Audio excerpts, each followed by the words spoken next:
In the process of learning how to be more mindful and cultivating presence and learning presence in our lives, we hear follow your intuition, listen to your gut, hone in on your intuition. But what a lot of people fail to recognize is that your intuition can sometimes be clouded by the lack of not knowing how to be still. Our intuition also can be correlated with fear and have our protective responses and reflexes show up, and we can think that that's intuition. And really, the only way to begin to dismantle and begin to learn what is fear versus what is intuition and how to listen to your intuition is by actually learning how to slow down and sit in silence and stillness and live with presence and be the living meditation.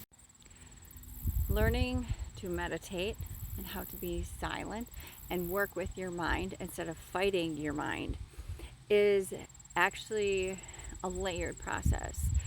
For me, it was many different components that I had to unpack, because when we attempt to slow down and we want to quiet our mind, there's so many ways in which our mind will begin to play tricks on us. These are not to be fought, they are to be questioned. Those are activating points, they're initiations. Silence and meditation is an activating point. It actually awakens our intuition at a greater level. It awakens our connection to all things spirit. It connects us to ourself, which allows for ourself to be and see and witness the connections from all around, from wherever you're at in life. So I have decided to host Meditation Magic every Friday at the Twisted Warrior Yoga Studio starting in October, to teach the presence of meditation, to teach different ways and techniques in how to expand your threshold for sitting in silence and in stillness, and just a different way for you to experience and expand your meditation practice. It would be more beneficial to do this repeatedly, right? Habit, it takes time. First, it takes the intention of wanting to learn differently, right? And then when we have the intention, we take the action, and the action is then just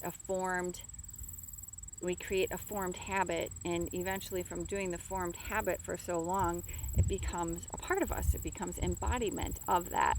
And so the more you practice, obviously the more fluid and the more flow, the more ease you feel with that. To begin to learn how to trust what we're sensing and what we're feeling, we must be learning how to also identify what is going on within us, and that is part of a meditation practice. And again, meditation, silence, stillness, presence, this is all part of a bigger whole, a bigger transformation period. If you can do all the intellectualizing, you can be the seeker of all wisdom and knowledge, right?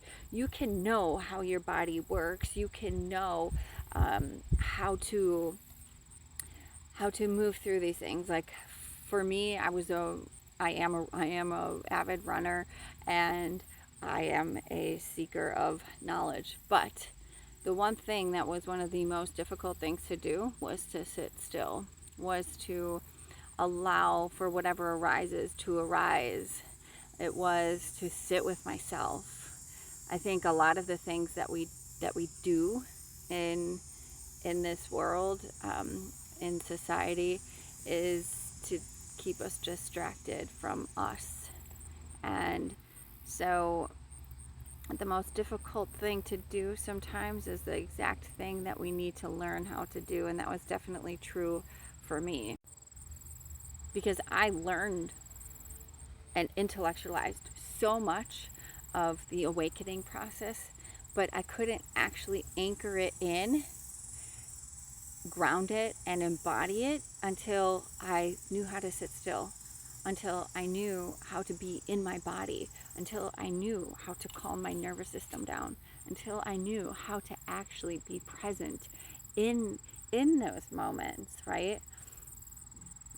And teaching of the observational awareness within the stillness and silence and meditational living is such, that's the point we return to always, in all ways.